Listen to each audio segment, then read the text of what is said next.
Pietro prima parlava di Nuoro, citava due rioni più grossi, se una Sant'Upredo, la solitudine.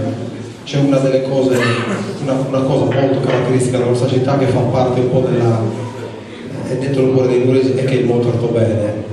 Noi prendiamo in prestito il nome della montagna e abbiamo cercato di tradurre in musica quello che è per i nuoresi questa montagna. Il titolo del brano è Ortobene.